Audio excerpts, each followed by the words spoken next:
Hello বন্ধুরা, good morning. আজ চলে এসেছি আরেকটা নতুন ভিডিও নিয়ে। আশা করি তোমরা সবাই ভালো আছো, আমরা ভালো রয়েছি। আর আজকে হলো শনিবার, তো এখন স্টার্টিংই করছি হচ্ছে আমাদের নিচতলা রান্নাঘর থেকে।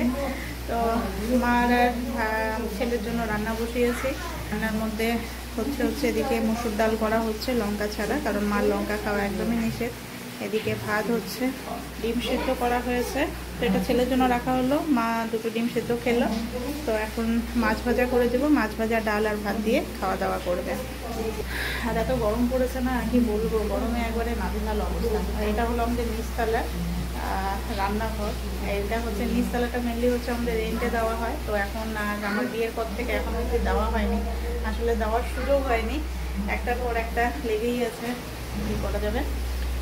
তো চলো তাদের রান্নাবান্না কমপ্লিট করে নিই, তারপরে মানে এইটা এক ধাপ, তারপরে এটা কমপ্লিট হলে ছেলেদেরকে খাওয়াবো, ছেলেকে খাওয়াবো, মাকে খেতে দেবো।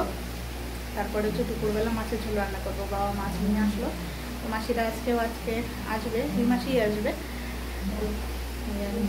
মার শরীর আজকে কালকের থেকে অনেকটা ভালো আছে, কালকে খুবই খারাপ ছিল, আজকে অনেকটাই বেটার আছে। তো চলো দেখতে থাকো, সারাদিন কী করছি না করছি সমস্তটাই তোমাদের সঙ্গে শেয়ার করবো। দাদার সাথে কত কাজ করছে, জলের ড্রাম জল নিয়ে আসছে। বাপরে, ধরো ধরো ধরো ধরো, এই তো বাহ, হয়েছে, এবার কমপ্লিট হলো, হয়ে গেছে, হয়েছে, হ্যাঁ হয়েছে হয়েছে। কে কি করেছে, কেউ তোমার কিচ্ছু ধরেনি তো? এই চলো এখন স্নান করবে, যে অ্যানিমাল সাজিয়েছে ও, চলো স্নান করিয়ে দেবো এখন। হ্যাঁ, আরে ওরে, এগুলা কি, এগুলা কি, এগুলা কি, এগুলা কি, আরে এই এই তো এখন আমি রান্না করব হচ্ছে মানকচু। মাসিরা দিয়ে গেছে, মাসিদের বাড়ি।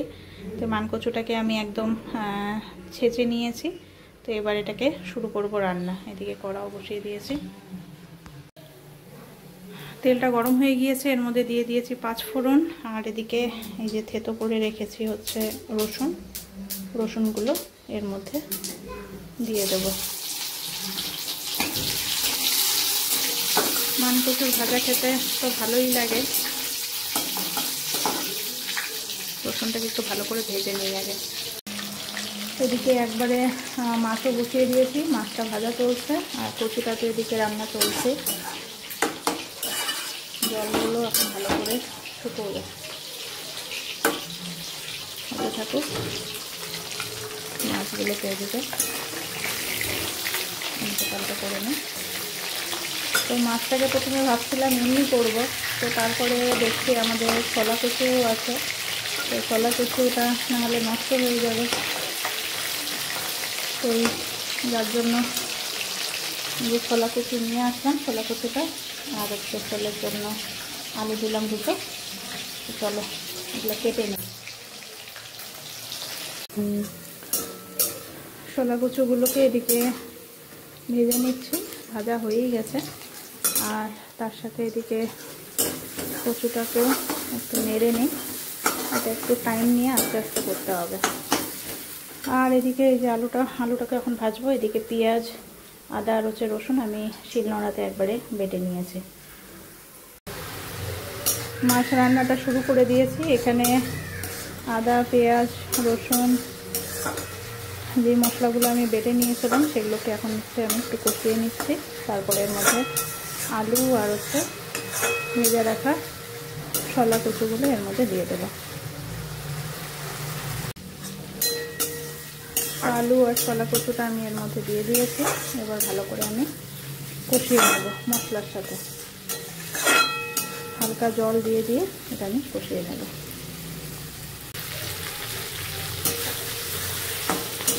কষানো আমার হয়ে গেছে, অনেকক্ষণ ধরেই কষালাম। আলু আর সেগুলো মোটামুটি সিদ্ধ হয়েও গেছে। এবার আমি এর মধ্যে দিয়ে দেবো জল। এর মধ্যে এখন আমি পরিমাণ মতো জল দিয়ে দিই, এটুকু জলই হয়ে যাবে।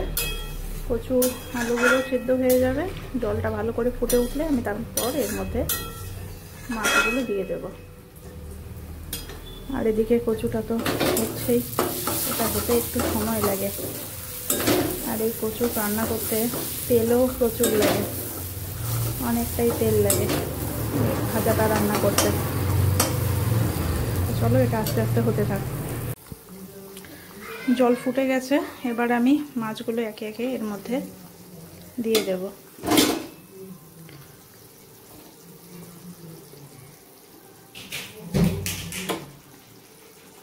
আর এদিকে ছেলেও করছে দুষ্টামি বাবার সাথে, ও দাদুকে পেয়ে কি বলবো। আর একটুখানি ফুটে গেলেই হয়ে যাবে। আর এদিকে আমার কচু ভাজাটাও কমপ্লিট হয়ে গেছে। কতটা ছিল আর কতটুকু হলো।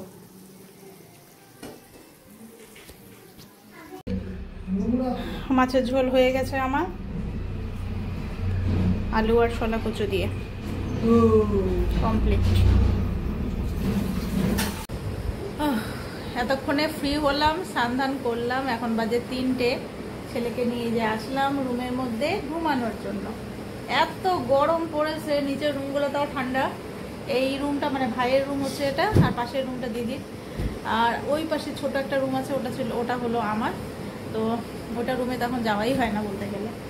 আর দিদির রুমেও আগুনের মতো গরম, ভাইয়ের রুমটা বেশি আগুনের মতো গরম। কিন্তু এখানে আছি কারণ এখানে এই যে এসি আছে, এসি চালিয়ে দিয়েছি। এখন ছেলে আর আমি এখানে একটুখানি রেস্ট নেব। আর মাসিও এসেছে, আমার রানীডাঙ্গার যে মাসি আছে, মাসি এসছে, মার সাথে আছে। তো যাই হোক, মা আজকে অল্প খাওয়া দাওয়া করলো, কষ্ট সৃষ্টি করলো, খুবই কম কিন্তু খেয়েছে। খুবই কষ্ট পাচ্ছে আমার এবারের কেমোটা দেওয়ার পর, খুবই খুবই খুবই কষ্ট পাচ্ছে, বলার না বলবো। আর যাই হোক, আর এই যে দুষ্টুলিপনা, ও খালি ডুডুনকে বলছে, ডুডুন তোমার কি হয়েছে, কি হয়েছে? ডুডুনের শরীর খারাপ হয়েছে বাবা, বুঝেছ? চলো ওকে একটু ঘুম পাড়িয়ে দিই, আর আমি একটুখানি রেস্ট নেই। এই একবারে আনন্দে আছে, এত দুষ্টামি। আর এদিকে বাইরে পড়ছে প্রচন্ড বৃষ্টি, মাসিও যাবে বাড়িতে। তো টোটোকে আসতে বলা হলো, তো যা বৃষ্টি পড়ছে টোটো আটকে আছে দাঁড়িয়ে। প্রচুর বৃষ্টি পড়ছে, প্রচুর। রাস্তায় এই যে জল হয়ে গেছে, জলে ভর্তি রাস্তা, দেখেছ কি অবস্থা, কি অবস্থা। আমরা এখন, হ্যাঁ বেবি শাক ডুডু যাবে এই জলের মধ্যে দিয়ে, বেবি শাক ডুডু, জানো? বেবি শাক ডুডু। বৃষ্টি পড়ে টাপুর টুপুর, নদে এলো বান, তারপরে সেই বৃষ্টি পড়ছে, সেই